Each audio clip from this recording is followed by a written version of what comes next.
आपकी आवाज के तो कायल है सारे।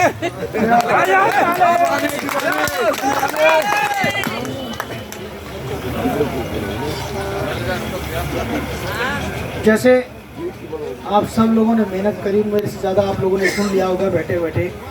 बड़ा हाईटेक ज़माना है आजकल।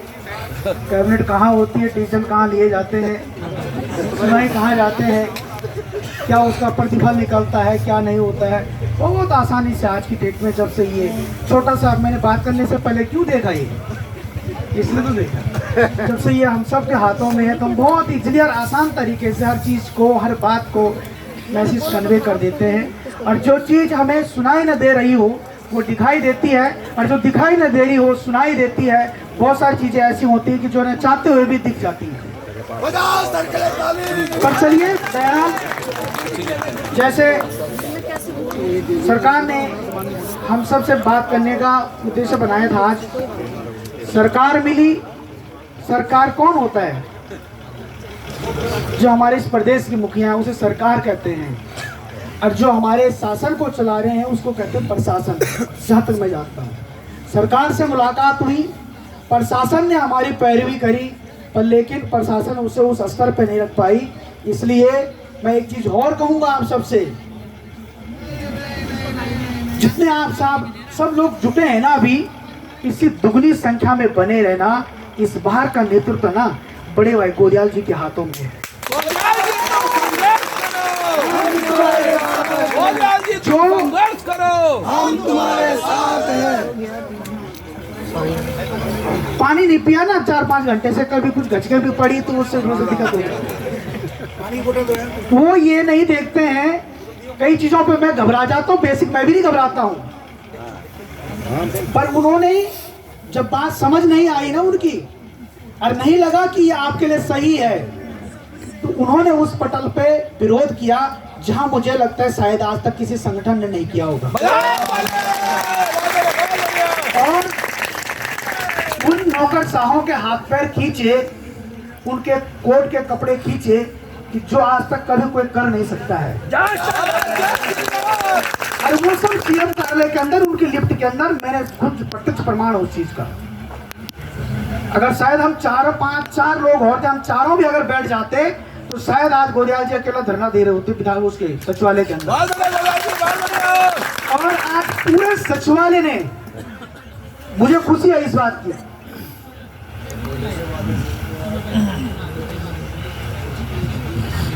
पूरे सचिवालय ने गोदियाल जी की ताकत नहीं देखी, आप सबकी ताकत को देख लिया है, और आपके नेताओं को देख लिया है।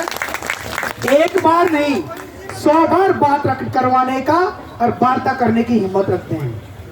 मैं झूठ नहीं कह रहा हूं, प्रत्यक्ष प्रमाण है। प्रमोद जी को पूछना, आप बुधानी जी को पूछना, विनय भाई को पूछना, गोदियाल जी को पूछना, और मैं तो खैर बता ही रहा हूं आपसे। उसके बाद जब बात नहीं, सुलह मसला नहीं बना, हमने भी विरोध किया, पुलिस प्रशासन भी सक्रिय हुआ। उन्होंने कहा साहब व्यवस्था यही होती है, गाड़ी में बैठा और फिर चल पड़ो। हमने भी तय किया हम धरना स्थल नहीं जाएंगे, इसके अलावा कोई रास्ता तो बताओ। उनके पास भी कोई रास्ता नहीं था कि दूसरे रास्ते ले जाए कहाँ। बहुत बढ़िया, बहुत बढ़िया। हम भी अड़े रहे, उसके बाद आप लोग यहाँ अड़े रहे, जमे रहे। आपकी नाराबाजी, वो भट्ट साहब का लेटर तमाम शासन प्रशासन के ग्रुपों में तैर रहा है। बहुत बढ़िया भट्ट जी का भी धन्यवाद। हमें ये रिक्वेस्ट की गई वहाँ पर कि आप अपने लोगों को रोको। आप यकीन नहीं करेंगे, हमारे आंखों में भी आंसू आ गए कि यार कोई तो है जो हमें, कहीं मरेंगे तो कोई सुनने वाला तो है कि वो वहाँ गया था, वहाँ से आया नहीं है। बहुत सारे लोगों का फोन पिकअप नहीं कर पाए। कहीं पर क्या होता है, कुछ चीज़ों की बाध्यता होती है कि यार फोन नहीं उठाना है, कई जगह पे साइलेंट रहता है, कभी अपने आप ही साइलेंट हो जाता है, कभी मूड ही नहीं होता है। ऐसा कि क्या कहूँ मैं आप लोगों से। पर लेकिन आप लोगों का जिस प्रकार से जन समुदाय है, हम सब लोग डटे हैं, बैठे हैं, मैं मानता हूँ ये वार्ता होकर रहेगी, और वो चीज़ होकर रहेगी जो शायद कभी नहीं हो सकती है। मैं ये नहीं कहूँगा कि हम सब पक्के हो जाएंगे, पर मैं ये भी नहीं कहूँगा कि हम सब लोग कच्चे रह जाएंगे। ऐसा भी नहीं कह पाऊँगा, ऐसा भी नहीं है। और गोदियाल साहब थे, विनय साहब थे, बुधानी जी थे, प्रमोद भाई थे, मेरे से ज्यादा वशीकरण कोई किसी का कर भी नहीं सकता है। बहुत बड़े बात करने के। Very good. आप पूछो ना उनको, सामने प्रत्यक्ष प्रमाण है। मैं तो बैठे बैठे दूसरे को भी रुला देता हूँ। साथ ही रोने लग गए थे आज जब मैंने उनको अपनी कथा रखी। उसके बाद सब लोगों ने बात रखी, उन्होंने कहा हम दोबारा क्या करेंगे, कल दोबारा फिर CS मैडम से बात होगी 11 बजे। और मैंने उनसे कहा है, मैंने कहा सर हम वादे के मुताबिक पक्के हैं, क्योंकि हम बहुत छोटे लोग हैं, हम बदलते नहीं हैं आसानी से, हम निभाना जानते हैं। गर्दन कट जाएगी पर लेकिन वादा खिलाफी नहीं करेंगे। हमने कहा हम आप अभी वो जो ला रहे थे, उन्होंने कहा तुम ऐसे लोग देखे हमने पहली बार, उन्होंने पूरी छावनी बना दी इधर। ऐसा तो हो रखा, गाड़ियां भी खड़ी हो रखी है। अब इधर बैठे नहीं, आप लोग सुन भी रहे हैं साहब क्या होना है अभी थोड़ी देर। अध्यक्ष महोदय की ताकत है हमारे। ये सब अध्यक्ष साहब की ताकत तो बाद में कहेंगे हम, पर लेकिन ये उससे पहले आप लोगों की ताकत है। ये छावनी क्यों बनी, जब आप बैठे रहे। ये तो हम तो 5 थे जनाब, घर वाले ढूंढते ढूंढते 3 महीने लग जाने थे, कहाँ गए होंगे। क्यों लग जा रहा हूँ, 5 को कौन ढूंढ पाएगा भाई, पर वो ढूंढना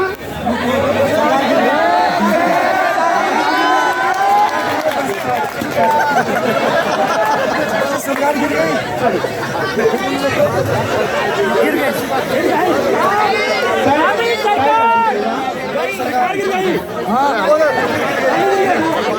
अच्छा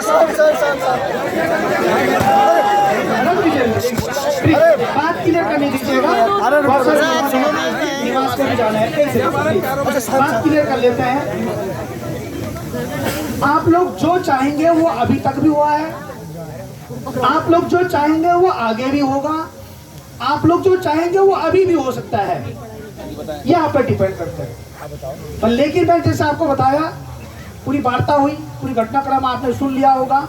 उसके बाद दोबारा विभागीय सचिव साहब ने, CM के प्रतिनिधि ने दोबारा बुलाया बिंदुवार। मैंने बुधानी साहब से अभी, जब मैं बुधानी साहब एक गाड़ी में थे और प्रमोद नेगी जी, सॉरी गुसाई जी और बुधानी वो सॉरी बिना भाई गोदियाल जी एक गाड़ी में थे, क्योंकि वो अध्यक्ष महासचिव है ना, इसलिए दोनों एक साथ थे। तो बुधानी साहब से मैंने ये डिस्कस किया, मैंने कहा बुधानी साहब हम वो लोग हैं, कोई एक बार प्यार से सुन लेना, हमें आता दर्द वैसे हल हो जाता है।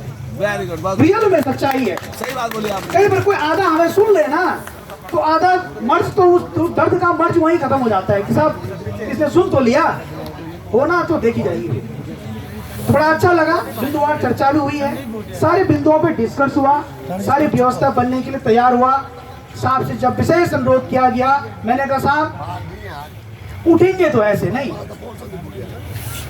उठा लो वो अलग विषय है, पर उठेंगे ऐसे नहीं। उन्होंने कहा फिर दोबारा बात करेंगे, कल सुबह CS मैडम से बात होगी, हमने भी समय दिया है, आप वार्ता जारी रखें, हमारा धरना जारी रहेगा। आपने वार्ता बंद करी, हम भी चल पड़े। अब वो चल कहाँ पड़ेंगे वो आप तय करना, भी रास्ता दिखा देना, हम तो चल पड़ेंगे। बाकी जो रास्ता हमें पता है वहाँ तो हमने खैर जाना ही जाना है, उसे कोई नहीं रोक सकता। कोई नया रास्ता निकलेगा तो उस पर चल पड़ेंगे। पर बहरहाल मैं जितनी मातृशक्ति बैठे उन सबका भी धन्यवाद करता हूँ। ये आप सबका मातृत्व का प्रेम है। जैसे आप सब लोग जानते हैं बसंत पंचमी है, एक नई बसंत बयार हमारे जीवन में भी आएगी। ये आशा, ये उम्मीद, ये विश्वास हम सबको पाले रखना है, ये भ्रम नहीं बनाना है, पाले रखना है।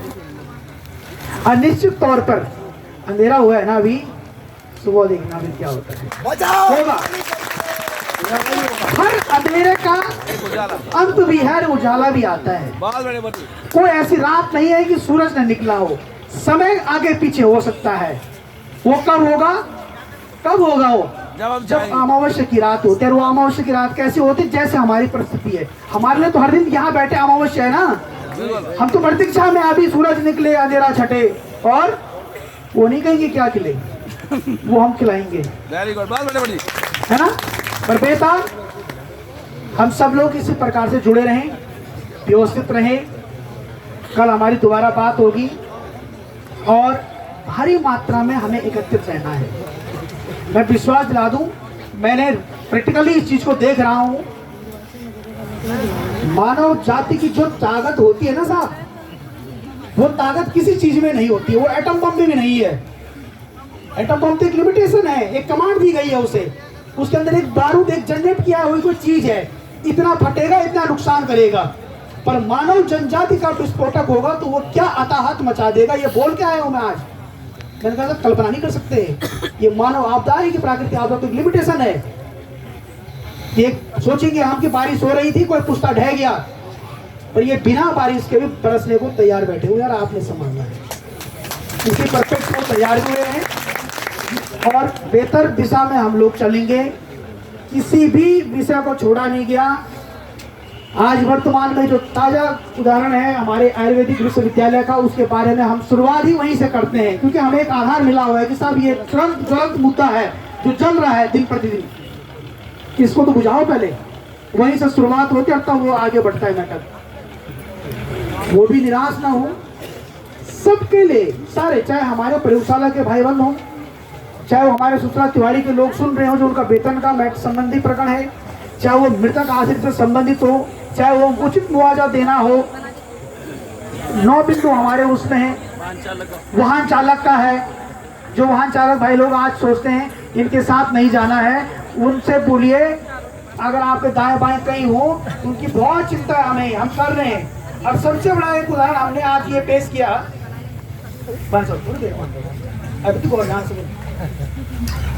हमने ताजा उदाहरण दिया जियाल साहब सेल टैक्स का। मेरे आंखों में भी आंसू थे। मैंने कहा साहब आप कह रहे हैं कि साहब पॉलिसी बना देते, समिति बना देते। मैंने कहा आप ये लिख के दे दो, एक उदाहरण दे रहा हूँ आपके सामने भी 138 लोगों के लिए कि ये बाहर नहीं होंगे, हम फिलहाल वाइंड अप करने की कोशिश करते हैं। बोला ऐसे कैसे लिख देंगे? तो मैंने कहा हम भी ऐसे नहीं उठ पाएंगे। तुम कह रहे कि नहीं कि कहीं नहीं जाते, जो 40-50 चले गए, तो उनके हमारे टेक्नीशियन स्टाफ चले गया, उनको कौन संभालेगा? इसलिए ऐसा नहीं है, हमारी एकता में शक्ति है। और कलयुग में पता क्या कहा गया है? संगे शक्ति कलयुगम। क्योंकि जब यहाँ कोई सुनेगा नहीं, तब यहाँ कोई देखेगा नहीं, साधना कोई काम नहीं आएगी, तब क्या होगा? अगर एक दूसरे के साथ परस्पर जुड़े रहेंगे तो आपका बल और मेरा बल काम करेगा, उस दिशा को दशा को बदलने के लिए।